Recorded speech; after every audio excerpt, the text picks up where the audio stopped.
तुम अगर शक्तिशाली हो तुमको कोई छोड़ के नहीं जाएगा, 4,00,000% गारंटी। और कमजोर के साथ कोई रहेगा।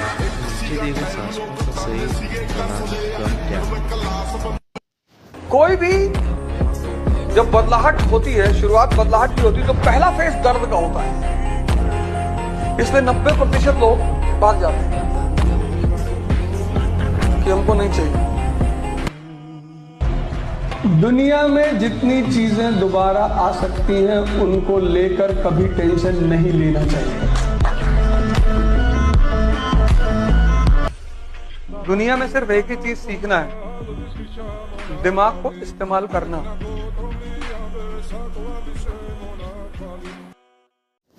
किसी पर भरोसा मत करो, कभी मत करो, अपने साए पे मत करो,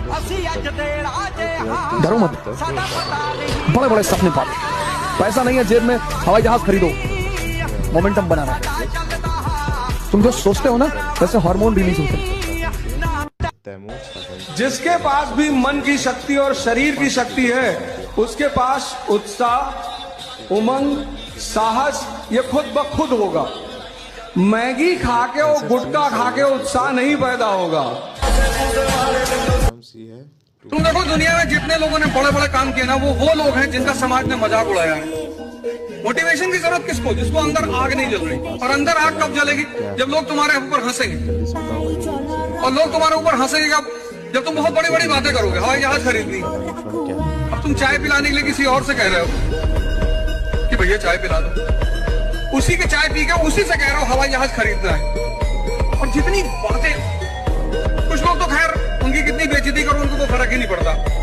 एक ऐसा भी वर्ग है कहते अरे भैया ऐसे ही मजाक कर रहे, दिल के बुरे थोड़ी है। माफ तो किसी को करने ही नहीं, बिल्कुल नहीं। एग्जाम्पल सेट कर रहा है जीवन में कि अगले 10-15 हजार साल तक उस व्यक्ति की आत्मा का है कि भैया किसी और गैलेक्सी में भेज दो, ये मिल्की वे में नहीं जाना है।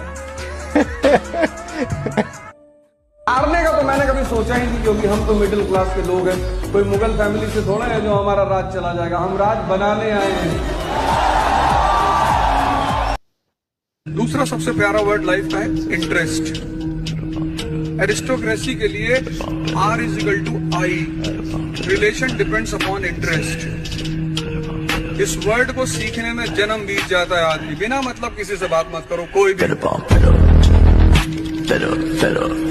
ध्यान शुरुआत में करते हैं ना, बहुत परेशान, बहुत। जब आप बैठोगे दो चीजें चल रही होंगी, एक विचार, एक सांसें। अगर आप विचार से जुड़े हैं तो सांस नहीं दिखाई पड़ेगी, और अगर आप सांस से जुड़े हैं तो विचार नहीं दिखाई पड़ेगा। यही दरवाजा है, यही सीढ़ी है, यही आपको ले जाएगी इस रास्ते पर। सांस को पकड़ना शुरू कर। आगे गुरुदेव ने कहा आत्मा, परमात्मा, ब्रह्म ये सब पर्यायवाची है। ये सब, मैंने कहा ये सब, पूरा ब्रह्मांड जो भी आपको दिखाई पड़ रहा है वो सब परमात्मा है। आप खुद परमात्मा है। लेकिन ये बात कहने से मजा नहीं आए। जब यहाँ से दर्शन, इसलिए भारत में एक शब्द है दर्शन, इसलिए हिंदू मंदिर में जाते हैं दर्शन करने। किसका?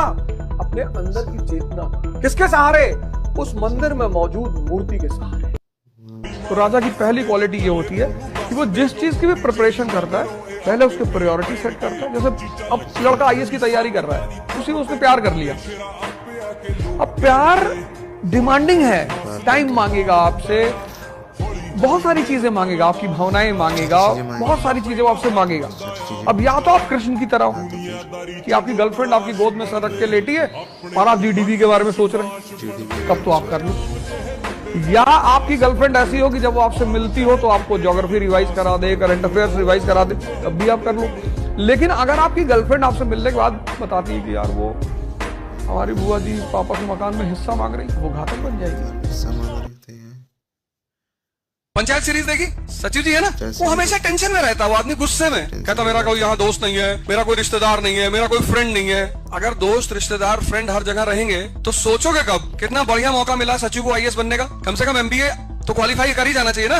वो प्रधान कैसे कमेंट करती है सचिव पे, कहती है कि सबकी अपनी अपनी क्षमता होती है। वो तैयारी कर रहा बंदा, IIM की तैयारी कर रहा है। उसको दोस्त चाहिए, रिश्तेदार चाहिए, उसको चिल होने के लिए बियर चाहिए। जब तुम अपनी पोटेंशियल का पूरा इस्तेमाल नहीं करोगे तो जीतोगे कैसे? कोई संभावना है? नहीं है। तुम्हारे अगल बगल जो चीजें घट रही हैं, अगर तुम उनको बहुत गौर से देखो, तुम्हें कहीं अपने क्वेश्चन का आंसर ढूंढने जाना ही नहीं। सफाई किसी को नहीं देनी। जो भी मेरे बारे में जो कह रहा है वो सब सही है। नहीं, वो लड़की कह रही थी कि आप गुंडे हैं, मैं डाकू हूँ।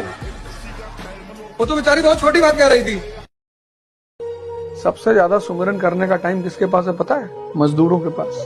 पर वो कर ही नहीं सकते। मजदूरों से कोई मिलने वाला ही नहीं, कोई बोलने वाला नहीं, कोई रिश्तेदारी करने वाला नहीं, कोई रिलेशन करने वाला है ही नहीं। वो इसी बात पे दुखी है कि हमारा कोई रिश्तेदार नहीं है। बहुत सारे स्टूडेंटों को मैं देखता हूँ बहुत परेशान रहते हैं, हमसे कोई बात नहीं करता, कोई दोस्त नहीं, कोई गर्लफ्रेंड नहीं, कोई बॉयफ्रेंड नहीं। अरे तपस्या करने का समय है पार्थ। ये तपस्या, जब जीवन में कोई तुम्हारे करीब ना हो तो समझ जाना कि तपस्या करने का समय है। हिंदुस्तान में 91 के बाद जिस लड़के ने मूवी देखी उसके दिमाग में एक ही बात बैठ गई कि भैया शादी मतलब सुहागरात, शादी मतलब जिम्मेदारी। जान चली जाएगी जब तुम्हारी बीवी ब्यूटी पार्लर जाएगी, तब तुम्हारा किडनी बिक जाएगा। और तुम ही गए थे 100 लोग लेके उसको घर से बुलाने के लिए, घोड़े पे बैठ के गए थे। जब तुम्हारी औकात नहीं तो स्प्लेंडर पे बैठ के चले आते। बारात लेके जा रहे, घोड़े पे बैठे तो सोचती कि मैं घोड़े पे बैठे तो राजा वाजा होगा। तलवार लगाए, पगड़ी बांधे, 100 लोग पीछे खड़े, 20 लोग डांस कर रहे हैं। आज मेरे यार की शादी है, उसमें जो बुड्ढे हैं मुस्कुरा रहे, किनारे खड़ा हुए ठोके गए। बेटा अब पता चलेगा तुम।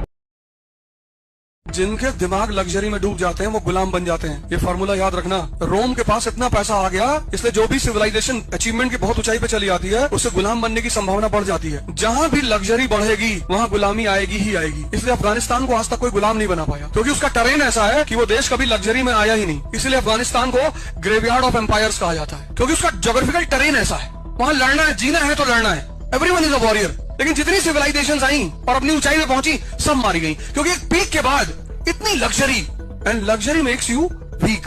लग्जरी मजा तो बहुत देती है पर तुमको कमजोर भी करती है। इसलिए तुम जितनी चीजें यूज कर सको, जो तुम्हारी नेसेसिटी की चीजें हैं, उसके अलावा सब छोड़ दिया करो, क्योंकि जीवन में लग्जरी काम नहीं आएगी, पावर काम आए। आप जितने युवा लोग हो, मतलब मुझे सबसे हाथ जोड़कर निवेदन है, आप बस कुछ काम में मैं जो कह रहा हूँ उसको शुरू करो। सेवा, तुम्हारे घर के बगल मंदिर है, सिर्फ प्रसाद चढ़ाने मत जाओ, जाओ पोछा लगा दो पूरे मंदिर में, देखने दो जिसको देख रहा है। तुम कहोगे अरे यार पापा हमारे डीजीपी हैं, हो गए तुम थोड़ी हो। तुम्हारे घर के बगल में मस्जिद है, जाओ सफाई कर दो, झाड़ू लगा दो। गुरुद्वारा है, कोई बुजुर्ग बैठा है, पैर ही दबा दो, सेवा करोगे, मैं गिरेगा।